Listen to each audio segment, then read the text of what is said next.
Muy buenas tardes. Un saludo muy especial en nombre de la doctora Gloria Estela López Jaramillo, presidente del Consejo Superior de la Judicatura, de los demás magistrados que integran la corporación. De igual forma, un saludo muy especial en nombre de la doctora Marilucero Novoa Moreno, directora de la Escuela Judicial Rodrigo Lara Bonilla. Sean todos bienvenidos a esta conferencia virtual denominada Los requisitos de admisión de las demandas de inconstitucionalidad, que hace parte del ciclo de capacitación en Derecho Constitucional. La jurisprudencia de la Corte Constitucional ha identificado un grupo de condiciones argumentativas para la admisibilidad de las demandas de constitucionalidad. Estos se suman a las condiciones formales exigidas por el Decreto 2067 de 1991. Lo anterior reviste gran importancia para entender los mecanismos existentes en el ordenamiento jurídico colombiano para de esta forma hacer efectivo el principio de primacía constitucional y la aplicación adecuada de los requisitos en el Estado social de derecho. La conferencia del día de hoy tiene como propósito abordar el contenido de los requisitos esenciales de las demandas de constitucionalidad, sus debates y qué propuestas podrían plantearse sobre esta materia, en especial de cara a una posible ulterior reforma legal al respecto. El día de hoy tenemos el gusto de contar de nuevo con el doctor Hernán Correa Cardoso, abogado, magíster en Derecho de la Universidad de los Andes y en Derecho Internacional de la Universidad de Georgetown, especialista en Derecho Constitucional, profesor universitario y actualmente se desempeña como magistrado auxiliar de la Corte Constitucional. Doctor Hernán Correa Cardoso, es un gusto tenerlo de nuevo con nosotros. Bienvenido, tiene el uso de la palabra. Muchísimas gracias, doctora Mónica, de nuevo por participar en este importante ciclo de conferencias.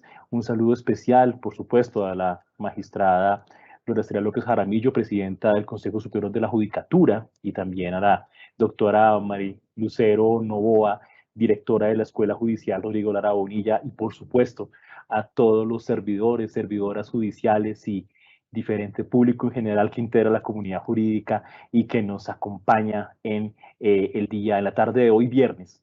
Muy bien, voy como apoyo a mi exposición a hacer uso de una presentación que voy a proyectar en este momento. Como lo señalaba Mónica, esta exposición está dirigida a explicar las condiciones de admisibilidad de las demandas de inconstitucionalidad. Este es un tema que, claro, uno podría decir, sí, perfecto, es un tema de procedimiento, nos vamos al artículo segundo del decreto 2067 de 1991, leemos los requisitos y pues ahí está y nos vamos todos, pero no, no es la idea de esta exposición. Yo quiero ir un poco más allá y ver un poco cómo desde la práctica de la jurisprudencia constitucional estos requisitos se han llenado de sentido. Y esto es muy importante porque esto es un tema que cruza, no solamente es un aspecto procesal, creo que aquí el procedimiento es lo de menos, sino es cómo proteger un valor tan importante como en una democracia constitucional como es la posibilidad de formular acciones públicas. Muy seguramente varios de ustedes no saben, pero el caso colombiano es particularmente interesante porque la posibilidad de formular acciones públicas por cualquier ciudadano en defensa de la Constitución que lleguen además a la posibilidad de declarar la inconstitucionalidad, la inexequibilidad de normas jurídicas con rango legal, es un asunto bastante extraño en el derecho comparado. Digamos, la mayoría de legislaciones no tienen, en el derecho comparado en diferentes naciones, no tienen esta posibilidad, o si la tienen, la reservan a un grupo determinado de ciudadanos, a los partidos políticos, a determinadas autoridades públicas, pero no esta acción pública abierta y flexible. Pero como es abierta y flexible, y sobre todo es un derecho político que está en el artículo 40 de la Constitución, pues requiere también un análisis profundo con el fin de no desnaturalizar su alcance y sobre todo para permitir que la Corte Constitucional adopte fallos de fondo que vengan a resolver los problemas de constitucionalidad que hacen parte de su rol como precisamente titular del tribunal que ejerce el control de constitucionalidad en Colombia. Entonces, eso es lo que vamos a hacer un poco en la tarde de hoy. Para eso, pues voy a empezar como en dos grandes partes de la exposición. Primero vamos a hablar esos aspectos generales de procedimiento de la demanda bueno, y luego vamos a revisar los temas que han generado más controversia, que son los requisitos argumentativos que la doctora Mónica explicaba al inicio en su presentación, que es donde quiero dar como una mayor difusión, porque estos requisitos son los que, primero, creo yo que, y eso es una de las críticas que voy a plantear al final, deberían conocerse mucho más, y segundo, porque son aquellos en donde existen digamos, particulares problemas de admisibilidad y donde muchas de las veces los cargos son declarados ineptos por incumplimiento de estos requisitos. Entonces, voy a revisar un poco esos dos temas. Entonces, en primer lugar, sobre la demanda de inconstitucionalidad, la titularidad de la acción. ¿Quién es titular de la acción? Cualquier ciudadano colombiano.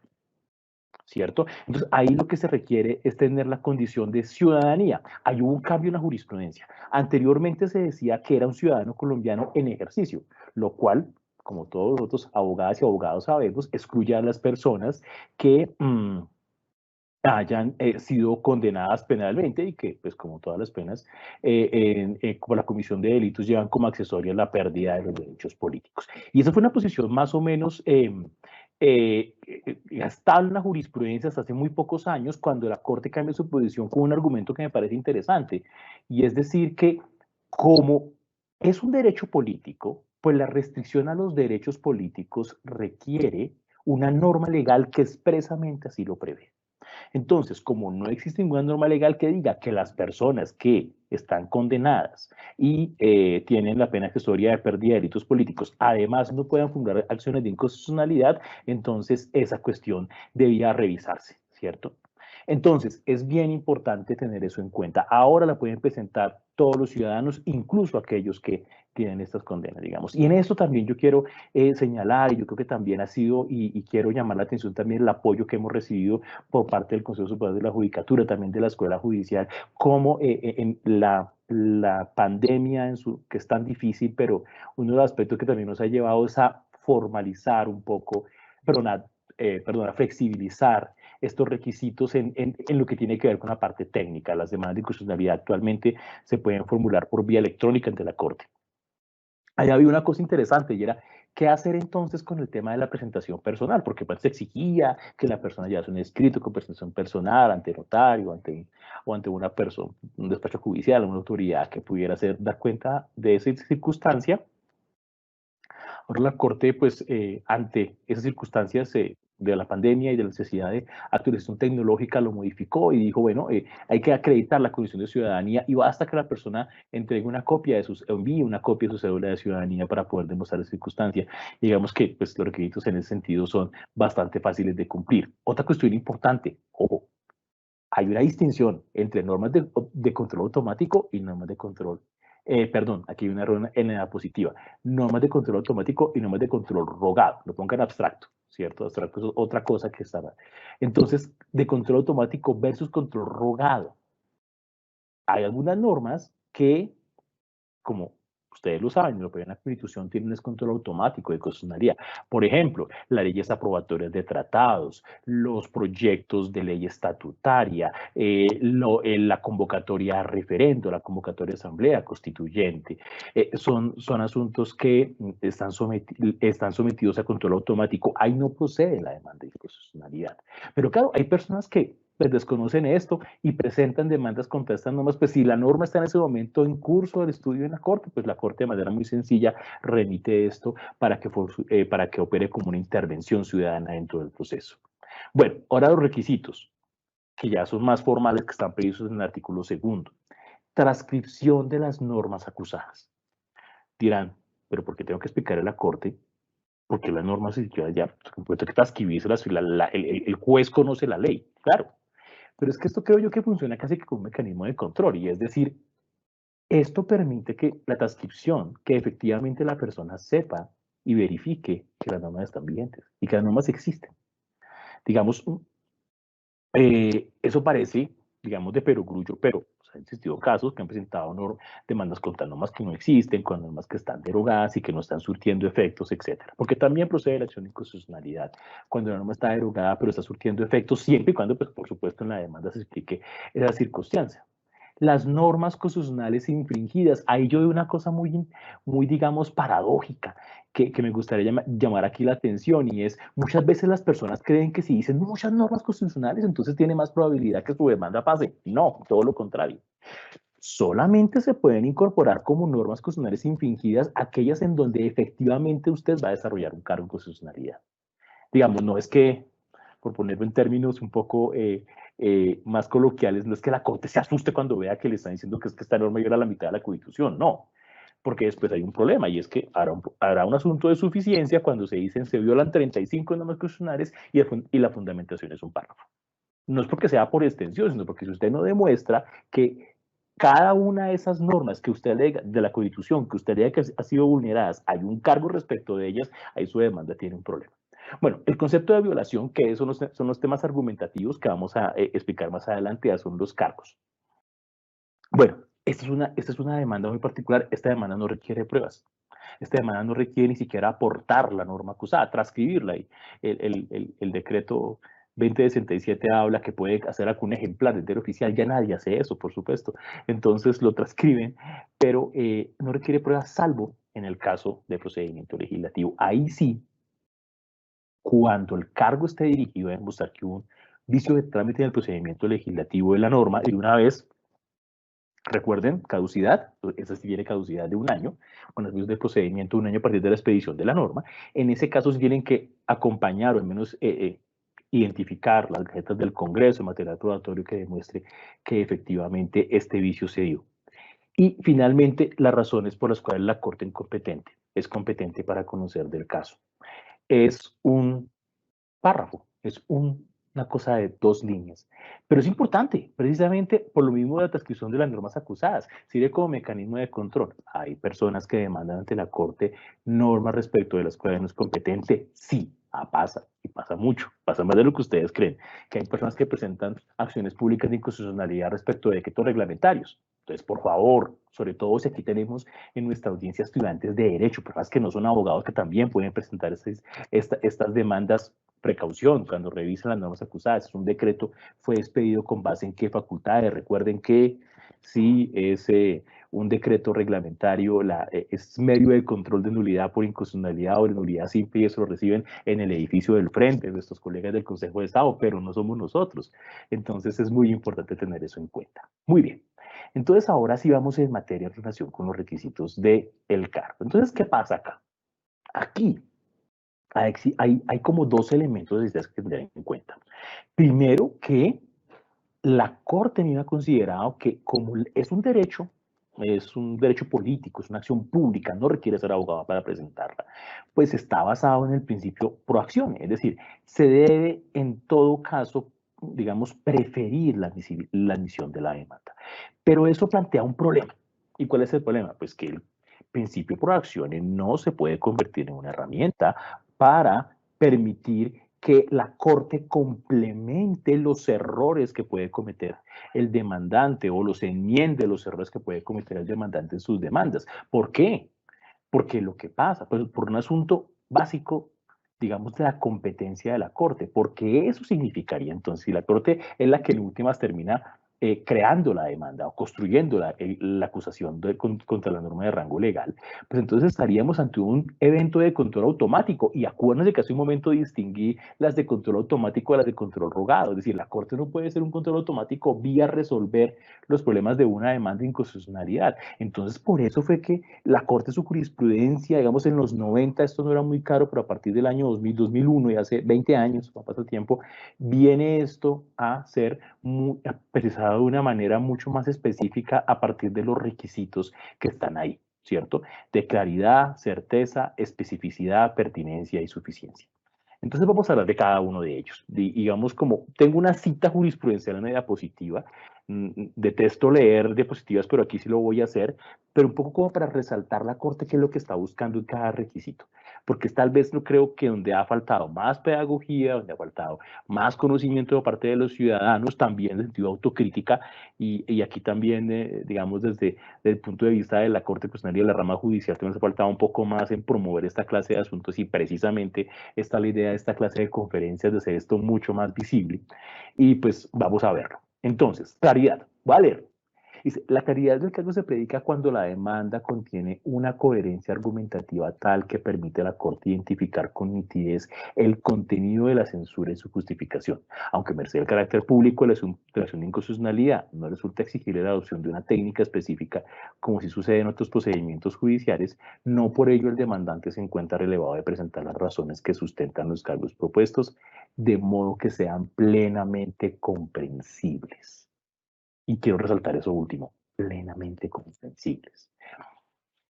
Alguna vez vi un escrito, no sé si era un libro o algo así, me pareció que, no lo leí, pero me pareció que su texto, con su título era absolutamente, digamos, injustificado, porque decía que esto era la nueva casación constitucional. Eso no es cierto.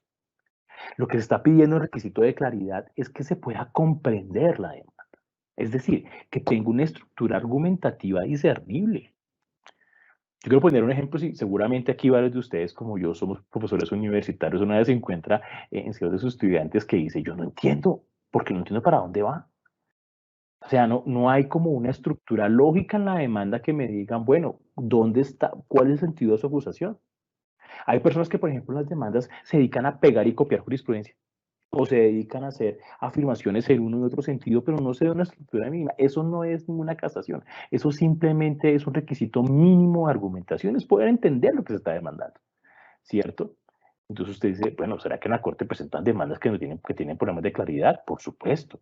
Donde, por ejemplo, el demandante busca acusar una norma, pero luego la argumentación corresponde a una norma diferente. O, por ejemplo, cuando, insisto, abusan de ese instrumento de traer jurisprudencia a la Corte y copiarla. Entonces uno a veces está leyendo la demanda y ni siquiera tiene claro qué es lo que dice el demandante y qué es lo que son transcripciones de la Corte. Además porque tienen pues algunos problemas de citación bastante complicados. Entonces eso es lo que busca ese requisito de claridad, que se entienda la estructura argumentativa. ¿Cierto? O sea, como para poner esto, o sea, nosotros todos aprendimos en el colegio a hacer ensayos, ya los más antiguos le llamaban a hacer composiciones. Entonces era, bueno, usted tiene un objetivo general que lo plantea al inicio, luego las premisas que lo soportan y luego las conclusiones. Simple. Eso es lo que uno pretende en una demanda de constitucionalidad. Y muchas veces no está. Entonces, precisamente por eso la Corte tuvo que establecer el requisito.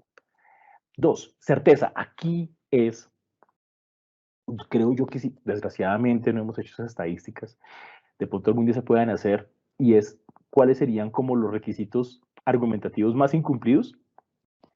Yo después de tantos años en la Corte, no me extrañaría que el requisito más incumplido puede ser certeza.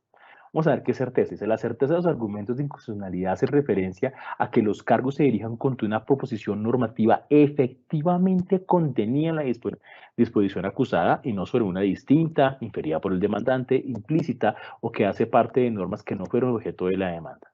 Lo que exige este requisito entonces es que el cargo de inconstitucionalidad cuestione un contenido legal verificable a partir de la interpretación del texto acusado. Entonces, claro, mini curso de teoría del derecho. Ustedes saben, de una sola disposición se pueden derivar varias normas, o sea, varias interpretaciones de esa disposición.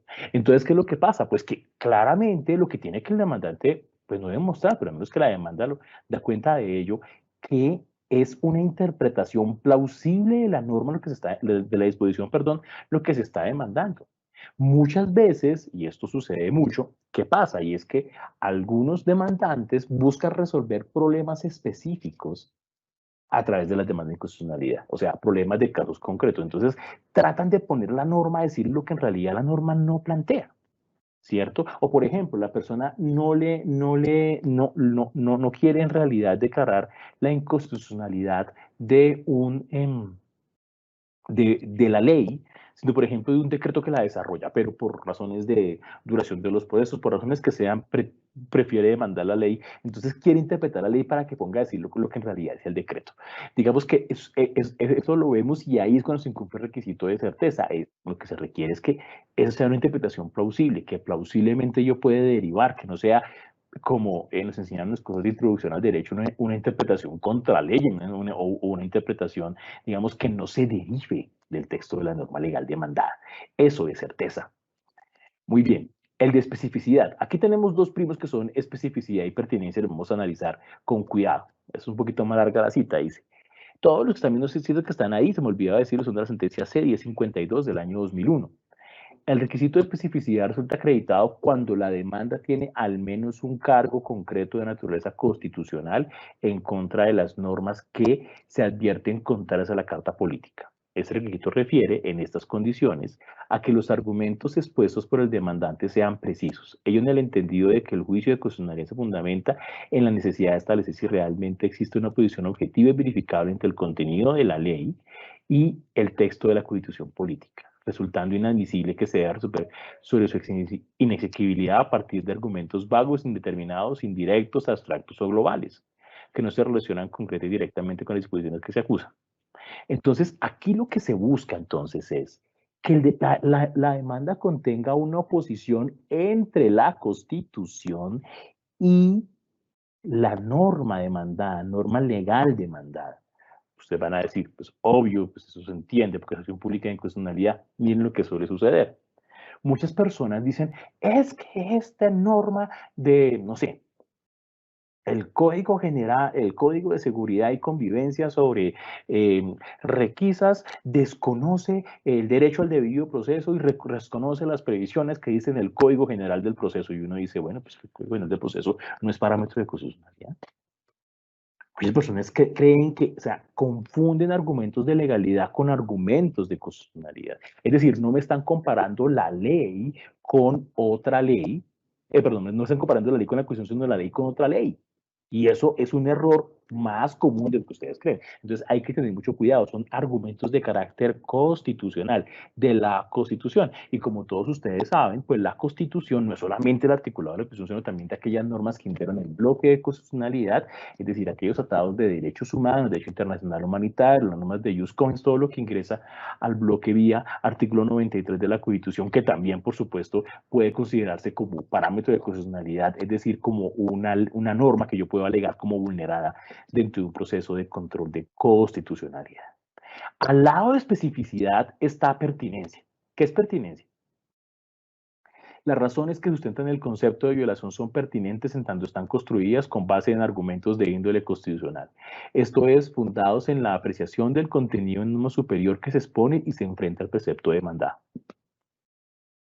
En ese sentido, cargos que se sustenten en simples consideraciones legales o doctrinarias, la interpretación subjetiva de las normas acusadas por parte del demandante y a partir de su aplicación en un problema particular y concreto, o el análisis sobre la conveniencia de las disposiciones consideradas inconstitucionales, entre otras censuras, incumplen con el requisito de pertinencia en el cargo de inconstitucionalidad. Entonces, ¿qué pasa? Aquí yo, esta parte que está en negrilla y que está en negrilla en sanciones diapositivas, eso es una de las sentencias, a lo que yo pongo para resumir. Entonces, en caso de pertinencia, que creo yo que es la segunda causa más alta de ineptitud de cargos después de certeza, es que la cuestión planteada sea de constitucionalidad y no de conveniencia, o no para resolver casos concretos. Voy a poner varios ejemplos. Pensemos que tenemos un grupo de ciudadanos preocupados con una norma de carácter fiscal y son todos economistas en las prestigiosas universidades, de la Universidad Nacional, de la Universidad de los Andes. Entonces, viene a presentar una demanda y dice, mire, es que esta norma, el estatuto tributario, es ineficiente, porque el recaudo se dirige, no se puede tomar, digamos, no se puede, si no se pueden asumir esos recursos de una manera simple, porque afecta condiciones de la economía, porque crea unas externalidades negativas importantes, etcétera, etcétera. Digamos, hacen todo un estudio económico, digamos, impresionante, súper estricto, sobre por qué esa norma del código tributario es ineficiente. Larguísimo, 35 páginas. Y aquí no hay cargo de inconstitucionalidad. ¿Por qué? Porque no es un argumento pertinente, porque usted no me demostró qué contenido de la Constitución estaba siendo demandado. No está. Segundo ejemplo. Entonces tenemos un grupo de agrupaciones sindicales, FECODE, la CGT, la CGTD, Azonal Judicial, y todas se reúnen para presentar una demanda de inconstitucionalidad contra unas normas del Código Sustantivo del Trabajo. Y entonces dicen, mire, es que estas normas en realidad lo que buscan es cumplir con los compromisos de Colombia con el Fondo Monetario Internacional, y además lo que buscan es acentrar las condiciones paupérrimas para los trabajadores, y etcétera, etcétera. Pues sí, argumentos muy importantes, todo, pero entonces, ¿dónde está la Constitución? O sea, no me lo puso usted en clave constitucional. O sea, dígame qué normas de la Constitución es que están violando, ¿cierto? Entonces, tanto uno como el otro lado uno podría decir que la norma es inconveniente, pero no que sea inconstitucional. ¿Por qué? Porque no está diciendo cuál es la norma constitucional, la disposición constitucional que está siendo afectada y por qué. Son argumentos de otro tipo, pero no argumentos constitucionales. Otro asunto, y por favor, ojalá que tengamos colegas abogados litigantes aquí en la audiencia para que me escuchen un poco. Pasa mucho esto. En el marco de un proceso particular y concreto, un trámite judicial cualquiera, encuentran los abogados legítimamente que la norma puede ser inconstitucional. Entonces presentan la demanda de inconstitucionalidad, pero se les olvida que no es un control concreto, sino abstracto. ¿Qué quiere decir eso? Que yo comparo de manera abstracta la norma legal, la disposición legal con la Constitución.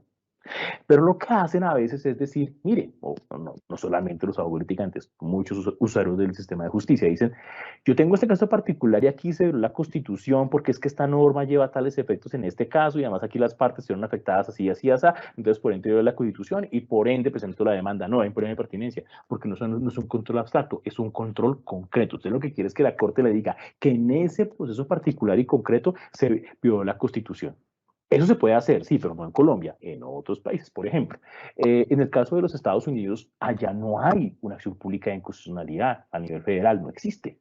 Entonces, ¿cómo es que la Corte Constitucional, la Corte Suprema de Estados Unidos, perdón, toma decisiones de constitucionalidad? Porque en un caso concreto, voy a poner un ejemplo, la famosísima sentencia de 1973 Roe versus Wade, que fue la que estableció la posibilidad del aborto no punible entre las primeras 12 semanas de embarazo. Pues lo que se analizó un caso, pues se llama Roe versus Wade, el caso Roe versus Wade, que era un asunto sobre intimidad y un asunto sobre terminación del embarazo, y en ese caso particular después toma la decisión y que tiene un efecto interpares, pero le da un efecto erga omnes a las normas y puede declarar que determinada norma es inexequible o no, ¿cierto? Pero lo hace en el ámbito del caso concreto, pero después lo extrapola. Nosotros no tenemos eso. En España también hay algo similar, que se llama la cuestión de inconstitucionalidad. Encuentran que en un proceso de normas puede ser inconstitucional, lo alegan las partes, entonces el juez manda eso al Tribunal Constitucional, allá se demoran 7 y 8 años para decidir, para que estudian que la Corte Constitucional aquí voy a hacer una pequeña cuña, la Corte Constitucional es uno de los tribunales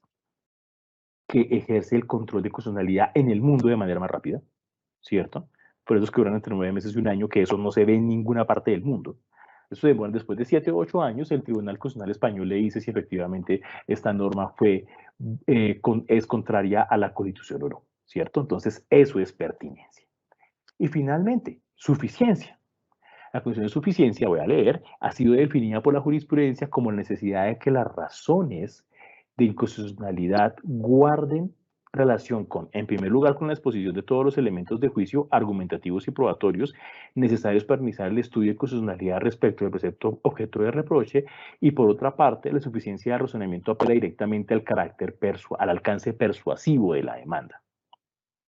Ahí lo que dice la jurisprudencia es que tiene una duda mínima sobre la inconstitucionalidad, ¿cierto? Es decir, como las normas legales, las disposiciones legales están, digamos, cobijadas por la presunción de constitucionalidad, pues entonces usted tiene que derrotarla y para eso tiene que plantear un argumento que resulte cuando menos plausible. He visto demandas así, créanme, que me dicen, el artículo X de la ley X es inconstitucional porque vulnera el derecho al debido proceso y al acceso a la justicia. Punto.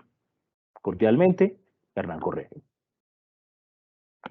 Bueno, ¿y por qué lo viola? No, es que lo viola, mire, es clarísimo. Dígame por qué.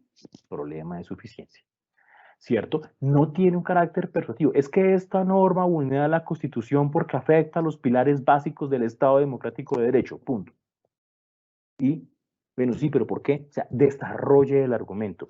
A los que presentan demandas de inconstitucionalidad, yo siempre, y eso es una cosa que pues a los estudiantes también se lo digo en las clases, y es, la prueba que siempre funciona es, por favor, antes de presentar la demanda ante la Corte, déjenla leer de un tercero. Ojalá que no sea abogado. Y después de que la lea, pregúntele dos cosas. Primero que todo, ¿entendió? Y segundo, ¿usted cree que realmente esto podría ser inconstitucional? Si la persona le dice, pero no entendió, pues ahí va a encontrar que usted tiene un problema de claridad. Y si dice, si cree que no es inconstitucional es porque de pronto tiene un problema de suficiencia de la demanda. Porque hay una cosa casi que psicológica y es que muchas veces las personas están martillando en su demanda y ellas mismas la revisan 3 y 4 y 5 veces y se genera lo que en psicología se llama visión de túnel. O sea, usted es como los caballitos de carreras, ve que solamente está viendo hacia el frente, pero usted no puede ver hacia los lados, usted no puede ver cómo los demás argumentos se termina siendo ensimismado, después algo que usted está convencidísimo que está bien, después le faltó algo muy básico o su argumento no era claro, entonces por eso esa lectura del tercero siempre será una cuestión muy, muy importante, es un consejo que, y no solamente por las demandas, creo que para cada aspecto que uno haga, eso puede funcionar, ¿cierto? Entonces, suficiencia es tener los elementos de juicio necesarios. ¿Cierto? Entonces ahí están esas condiciones. Pues bien, bueno, voy a poner aquí perdón, un segundo, voy a adelantar solamente para ver si, ay, no lo metí, pero bueno, no lo metí en la positiva, pero también lo puedo explicar. Entonces, cuando se trata de algunos requisitos argumentativos particulares, ¿cierto? Entonces, en el caso del juicio de igualdad, creo yo que no hay un derecho más mal enfocado en las demandas de inconstitucionalidad que el derecho a la igualdad. Por eso lo pongo acá por separado. ¿Por qué? Porque es que se dice, es que a mí me vulneran mi derecho a la igualdad, punto, y me lo vulneran porque es un trato discriminatorio respecto de quién, de todas las personas, ¿cómo así? Ustedes, queridos servidores y servidores judiciales y todo el público que nos oye, cuando construyen cargo de igualdad deben responderse tres preguntas.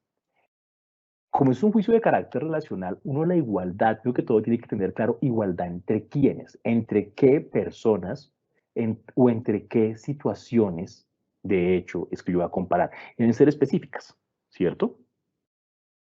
Entonces, ahorita voy a poner un ejemplo, primero vamos a ver los requisitos. Entonces, está primero, ¿entre quiénes? Segundo, respecto de qué. El parámetro de comparación, lo que la jurisprudencia incluso en latín lo pone, el tertium comparaciones, no importa que no esté en latín, lo pueden poner en español, el parámetro de comparación. ¿Por qué son comparables? ¿Cierto? Y finalmente, si existen unas razones para un tratamiento diferenciado. Entonces, por ejemplo, ahora está muy en boga porque están tramitando en el Congreso un proyecto de ley para que se amplíe la licencia de paternidad, ¿cierto? Entonces, incluso esa norma fue demandada, la licencia de paternidad, ante la Corte, porque decía que era sustancialmente menor que la licencia de maternidad y que eso genera una discriminación. Entonces, ahí hay un juicio de igualdad, sí, hagámoslo. Primero, ¿entre quiénes? Entre el hombre y la mujer, pero cualquier hombre y cualquier mujer no. El padre y la madre respecto a situación concreta ante el nacimiento de un hijo, no es cualquier condición relacional. Segundo, ¿por qué son comparables? Son comparables porque ambos tienen la condición de eso, de padre de el que acaba de nacer y en esa medida pues tiene unas obligaciones y unas necesidades de conformación del apego, de ejercicio de la crianza, etcétera. Y lo otro, que fue lo que la Corte en su momento resolvió y dijo, sí, check, son dos comparables, son comparables por algo, check, y luego miramos el tercero, y es, bueno, pero ¿será que hay argumentos válidos desde el punto de vista constitucional para un tratamiento distinto? Entonces la respuesta de la Corte en su momento fue sí, sí, claro, porque pues no es lo mismo las consecuencias emocionales, físicas del embarazo, el evidente apego, digamos, a partir de fenómenos como la lactancia, como entre el bebé y su mamá, que no se predican del papá, bueno, que eso digamos, sí puede ser muy discutible, digamos, es una sentencia vieja, pero lo que ahora de pronto desde la Corte habría que analizarlo con una mirada distinta, creo yo, pero bueno, vamos a ver, aquí, porque después aquí me sale la alarma de impedimento o recusación, entonces, bueno, entonces hay que tener cuidado, pero el tema es que ustedes cuando la demanda se hagan esas preguntas, se van a plantear un cargo de igualdad. Si no se las pueden responder, tal vez que el problema no sea por igualdad, sino por otra cosa. Lo otro, omisión legislativa relativa, que está muy vinculado con igualdad, y es cuando la persona busca demandar una norma no por lo que dice, sino por lo que no dice. Es decir, porque regulando una situación concreta, la norma dejó de contener, mejor, dejó de incluir, perdón, un asunto que le resultaba constitucionalmente obligatorio, ¿cierto? Entonces, por ejemplo, una norma que establece, no sé, acceso educativo preferencial para las comunidades indígenas, pero olvida incluir a las comunidades afro. ¿Cierto? Entonces, esa clase de asuntos. Entonces, primero hay que demostrar que no es una misión legislativa absoluta. ¿Cuál es la diferencia? Que en la misión legislativa absoluta no hay norma. O sea, el legislador no ha regulado la materia. O sea, y la Corte puede utilizar, o el ciudadano puede buscar con la acción pública en constitucionalidad, la Corte obligue al Congreso a que estudie una norma. No, no puede hacerlo. Tiene que haber una norma. Lo que pasa es que la norma tiene que haber excluido injustificadamente un contenido constitucionalmente leer obligatorio. E insisto, constitucionalmente leer obligatorio, no cualquier requisito, sino que se pueda derivar de la Constitución su obligatoriedad en la inclusión. Por ejemplo, en el caso que les ponía, pues obviamente tanto las comunidades indígenas como las comunidades afro y las comunidades rom, de acuerdo con la Constitución, tienen protección como comunidades étnicas, entonces el legislador en principio no podría establecer distinciones para favorecer a unas y a otras no. Muy bien. Cargo por unidad de materia.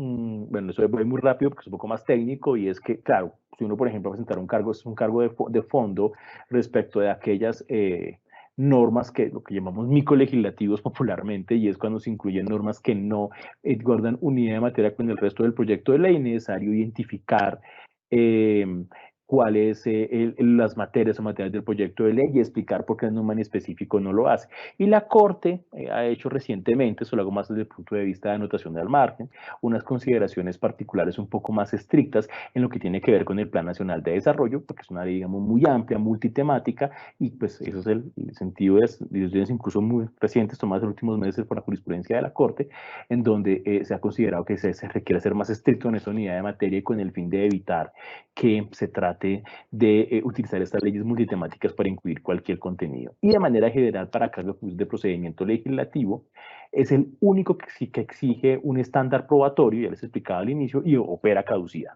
Recuerden que es de un año a partir de la fecha de expedición, de publicación en el diario oficial, de promulgación, para ser más específicos, de promulgación de la ley. Y esto me lleva también a decir que otro cargo que también tiene unos requisitos particulares de los demás de inconstitucionalidad, que es el juicio de sustitución, y es cuando se demandan reformas constitucionales adoptadas por acto legislativo. Ahí también opera el término de un año y la Corte, digamos, plantea un estándar más exigente todavía, teniendo en cuenta pues, la naturaleza de la acción y pues la importancia que usted lo que busca no es declarar inconstitucional una norma legal, sino que hace parte de la actividad ordinaria del Congreso, una reforma constitucional, algo de mucho más calado. Entonces ahí la Corte, además de todo lo que expliqué anteriormente, le exige que planteen eso desde el punto de vista del juicio de sustitución, que es establecer la premisa mayor, cuál es el eje estructural de la Constitución que se considera afectado. Ahí no se consideran afectadas normas en particulares, sino ejes estructurales. Dos, cuál es el contenido y alcance de la norma acusada, o en este caso de la reforma constitucional acusada, y finalmente demostrar que como conclusión, que esa es la premisa menor, y como conclusión, que demostrar que efectivamente esa reforma constitucional sustituye, quebranta, afecta gravemente el eje estructural identificado en la premisa mayor. Eso lo exige la Corte Constitucional como el objeto argumentativo de las demandas por sustitución. Pues bien, críticas a este control de constitucionalidad. Y pues ya vamos terminando para dar espacio a las preguntas, a ver si podemos tener algunas de algunas que vamos del chat. Entonces, primero, crítica sobre el carácter centralista. Claro, estos requisitos no son muy conocidos y de pronto se dictan en algunas universidades en Bogotá, pero en la región no estamos llegando. Ahora, con esas conferencias virtuales, todo esto, es muy probable que vayamos rompiendo un poco eso, pero pues, lo otro, ¿será que la Corte utiliza eso como un mecanismo en realidad de lo que los estudiantes se llamarían docket control, es decir, como mecanismo para decir, bueno, vamos a ser más exigentes con la admisión para no tener que tramitar muchos casos? Más tarde vamos a referirnos a eso en las respuestas a las críticas. Lo otro, sobre la ambigüedad y la vaguedad de los criterios de admisibilidad. Claro, ustedes van a decir, oiga, pero por ejemplo, asuntos como pertinencia, como certeza son muy amplios. Entonces, en realidad, pues, si el magistrado sustanciador no quiere admitir la demanda, pues simplemente lo que hace es ampliar el margen de esta clase de cuestiones y, pues, de esta manera, evitar que sean admitidas. Y finalmente, un potencial efecto discriminatorio respecto a determinadas comunidades como grupos de especial protección constitucional, personas que no tienen acceso a asesoría jurídica especializada o abogados que de pronto no tienen la capacidad de tener como el suficiente conocimiento para presentar esas acciones. Entonces esto genera un efecto rebote un poco complicado, podría plantearse, y es que entonces se pueda concentrar esto en firmas especializadas de abogados que se dedican a presentar estas demandas o que se dedican a presentar esas demandas con unos objetivos estratégicos precisos. Entonces, primero, vamos a dar un poquito de respuestas a las críticas posibles. Sobre el carácter centralista, ahí yo creo que es cierto. Entonces, ¿qué hay que hacer? Pues esta clase de eventos. ¿Qué hay que hacer? Incluir esta clase de asuntos en los cursos de procedimiento y en los asuntos de derecho constitucional, que los estudiantes en los cursos de especialización, por ejemplo, conozcan esta clase de asuntos. Segundo, si la Corte utiliza esto como control, como mecanismo para controlar el flujo de demandas que le entran, yo no creo. Yo lo que creo es que desgraciadamente por mil problemas que van desde capacidad educativa de las personas, acceso educativo de las personas, en eso también debo decirlo, yo creo que eso nos tiene que llevar a una reflexión como país. Eh, las competencias de comprensión de lectura y las competencias de escritura de la gran mayoría de las personas no son las mejores y eso es culpa de un sistema de educación básica que tiene graves falencias en ese sentido. Digamos, y yo creo que todos nosotros, servidores judiciales, nos hemos tenido que enfrentar a escritos que ni siquiera cuestionamos por su condición jurídica, sino por su estructura argumentativa, por su capacidad, por su incapacidad, mejor, de redactar bien, y pues eso nos tiene que llevar esto no es culpa del control de constitucionalidad, eso es culpa de algo más grande, y es cómo hacemos para que la gente escriba mejor, ¿cierto? Y, bueno, en relación con la vaguedad de la ambigüedad, claro, estos requisitos son utilizados como requisitos argumentativos mínimos, no pueden ser vistos de una manera maximalista. Digamos, no, en eso se requiere ya un deber de autorrestricción del magistrado o la magistrada sustanciadora cuando revisa los casos y decir, bueno, utilizar esto porque digamos, el faro es el principio por acción. Si realmente yo compro acciones sin tener que empujar la demanda, no, pues sería control automático, sin necesidad de construir la corte del cargo, puede evidenciarse alguno, pues debe admitirla, ¿cierto? Pero eso sí exige, digamos, un deber de control, digamos que la Corte en eso que ha sido respetuosa. Fue cuando la Corte ha llegado a fallos inhibitorios en la gran mayoría de las veces, efectivamente las demás tienen profundos problemas argumentativos. Pero es tan importante que esto sea evidenciado desde el momento de la admisibilidad, no con el fallo inhibitorio de la Corte cuando ya hemos evitado todo el camino, cuando ya se han gastado recursos públicos, no solamente la Corte, sino las autoridades que intervienen, etcétera, para llegar a un fallo inhibitorio. Eso se debe evitar. Y para evitar esa posición, llegar a un fallo inhibitorio por parte de la sala plena, pues es necesario ser muy juiciosos en ese análisis de admisibilidad. Respecto a los grupos vulnerables, pues claro, por supuesto, pero eso se requiere mayores elementos dentro del Estado y de la sociedad civil, de asesoría jurídica, la defensoría del pueblo, la defensoría pública, como que diferentes elementos que están en el Estado y en la sociedad civil que pueden concurrir para, digamos, darse los apoyos que requieren las comunidades para el ejercicio de la acción pública.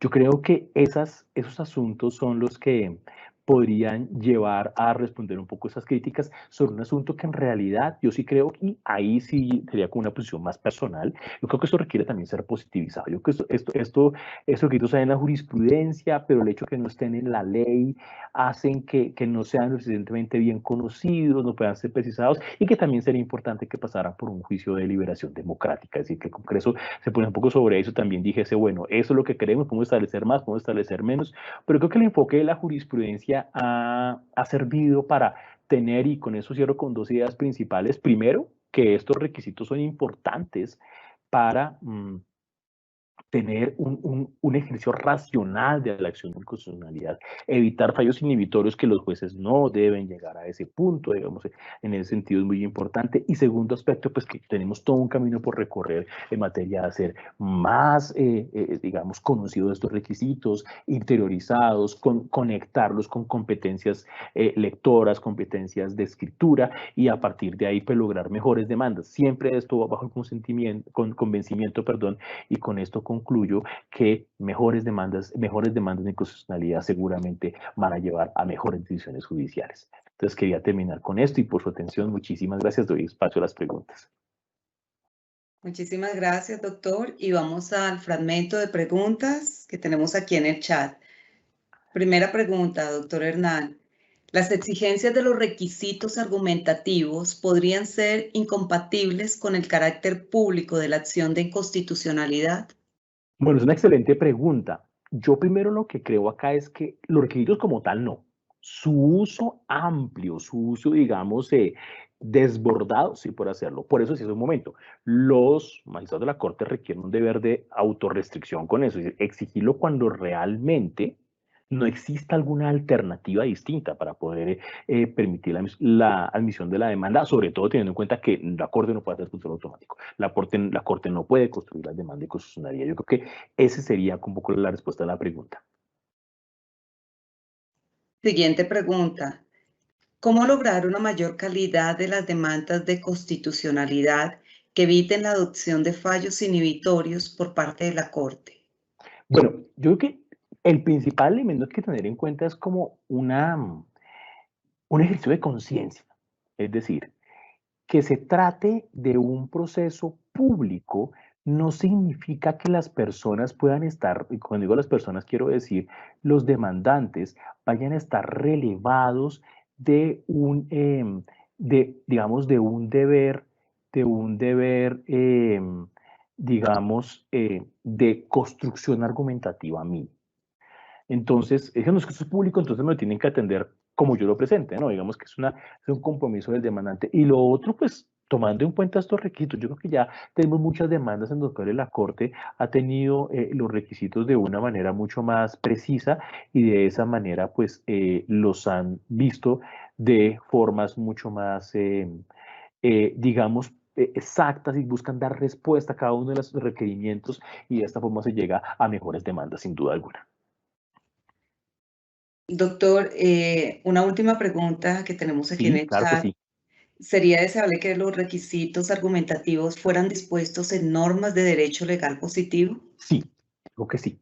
Yo creo que aquí hay una cosa muy importante y de pronto algunos de ustedes no lo saben y es el decreto 2067, lo mismo que el decreto 2591 los hizo la Comisión Legislativa Especial, que fue lo que se denominó, los que tenemos más años nos acordamos del Congresito, que fue el que, esta comisión que expedía la elección de 1991, recuerden que ahí se disolvió el Congreso, tenía que escogerse uno nuevo, pero como quedan que adoptar unas normas urgentes de emergencia para relación de tutela, para que entrara para la acción pública en constitucionalidad, para empezar a hacer rodar todo esto.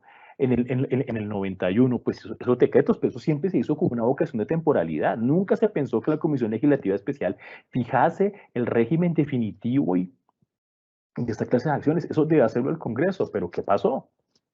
Han pasado 30 años y estas normas siguen vigentes. Esto requiere una actualización. Y dentro de la actualización creo yo que esta clase de asuntos debería estar para que la gente las conozca, para que se sometan a un previo de una previa deliberación democrática del Congreso, que no sea solamente un requisito de la jurisprudencia, pero sin duda alguna, yo creo que es una reflexión que pronto tiene que hacer el país de buscar, bueno, ¿será que han pasado muchísimas cosas en la jurisprudencia en 30 años en estas materias? Pues qué bueno que puedan ser recogidas y estructuradas en cuerpos legales mucho más precisos. Eso sí sería una cosa, digamos, creo yo, muy favorable en términos, sobre todo, de acceso a la justicia. Nuestro agradecimiento especial al doctor Hernán Correa Cardoso por su excelente explicación acerca de la importancia de las demandas de constitucionalidad a través de la jurisprudencia constitucional, los mecanismos existentes para el efectivo cumplimiento del principio de primacía constitucional y la adecuada aplicación de los requisitos de admisibilidad de las demandas de constitucionalidad en la actividad judicial colombiana. Doctor, de nuevo nuestros agradecimientos. Doctora, Asimismo, uh-huh. siga, No, doctor. no, doctora Mónica, no, a ustedes el agradecimiento, a la Escuela Judicial Rodrigo Lara Bonilla, que a esta labor tan importante, llamar a las personas servidores, servidoras judiciales y los demás asistentes a estar muy pendientes, muy en línea con la oferta de conferencias, que muy seguramente hay muchas más y de pronto, y muy seguramente mucho mejores que esta, en donde podrán analizar diferentes aspectos muy importantes. El esfuerzo que hace la Escuela Judicial es muy importante como ese principal centro de estudio de la rama judicial que aprovechando la virtualidad, un poco la coyuntura, se abre a toda la comunidad jurídica. Yo llamo pues a seguir ahí apoyando ese esfuerzo. ¿Y cómo lo apoyan? Pues conectándose y tomándose el tiempo de acompañarnos en estas conferencias. Muchísimas gracias a usted, a la doctora May Lucero, a la doctora Estela Jaramillo, por la invitación y por este espacio que valoro y aprecio tanto. Muchas gracias. Gracias, doctor. De igual forma, un agradecimiento a los servidores y servidoras judiciales y a las demás personas que se interesaron en esta conferencia virtual, quienes actúan también en el sector justicia. Los invitamos a que nos sigan acompañando a través de nuestras redes sociales como Facebook, Twitter, Instagram y YouTube, donde podrán encontrar más información sobre nuestras videoconferencias y noticias de interés. Muchísimas gracias y un feliz fin de semana.